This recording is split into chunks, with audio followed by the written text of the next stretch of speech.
آقا حسین سے دشمنی توڑی تھی، یزید سے کوئی دشمنی نہیں تھی۔ یزید کہہ رہا تھا حسین میرے ہاتھوں پہ بیعت کر لے تب تو تاج ملے گا، دنیا کی ساری چیزیں ملے گی۔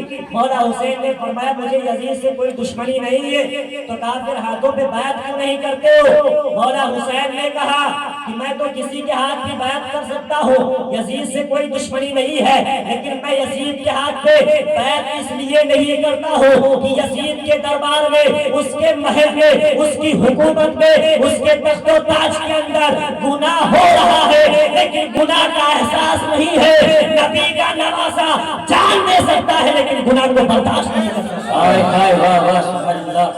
نبی کا نواسا جان دے سکتا ہے لیکن گناہ کو برداشت نہیں کر سکتا ہے۔ کوئی دشمنی نہیں تھی، جانتے ایک طرف 22,000 کا لشکر تھا اور ایک طرف صرف 72 کا لشکر تھا، لیکن آج دنیا کے چپے چپے میں جاؤ، جو حق پہ تھے وہ 72 تھے اور جو ناحق پہ تھے کفر کی طرف تھے وہ 22,000 کے لشکر میں تھے، لیکن جیت اسی کی ہوئی۔ آج دنیا کے چپے چپے میں چلے جاؤ، یزید کو ماننے والے تمہیں نہیں ملیں گے، لیکن جہاں بھی جس جگہ پہ جاؤ گے مولا حسین کے چاہنے والے آقا حسین کے چاہنے والے تمہیں ضرور نظر آئیں گے۔ وہ دین کو بچا کر کے گئے ہیں، حق پہ جمے رہے، گردن کو ٹکٹا لیا لیکن گردن کو جھکایا نہیں، نانا کی شریعت کو بچا لیا۔ مولا حسین فرماتے ہیں یزید سے کوئی دشمنی نہیں ہے، لیکن یزید فاسق ہے، یزید فاجر ہے، یزید زانی ہے، یزید شرابی ہے۔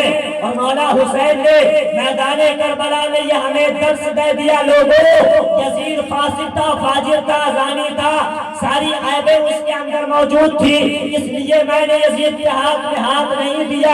مولا حسین فرماتے ہیں آنے والی صبح قیامت تک جو حسینی ہوگا وہ شرابی نہیں ہو سکتا ہے، اور جو شرابی ہوگا وہ حسینی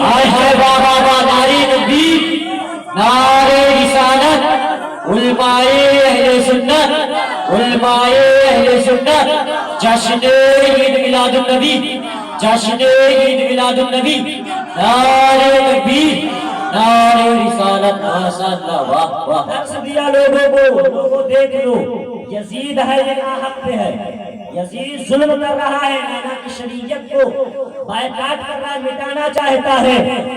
یزید سے کوئی دشمنی نہیں لیکن یزید فاسق ہے، فاجر ہے، زانی ہے، شرابی ہے۔ تو مولا حسین فرماتے ہیں نبی کا نواسا کسی شرابی کے ہاتھ میں ہاتھ نہیں دے سکتا ہے۔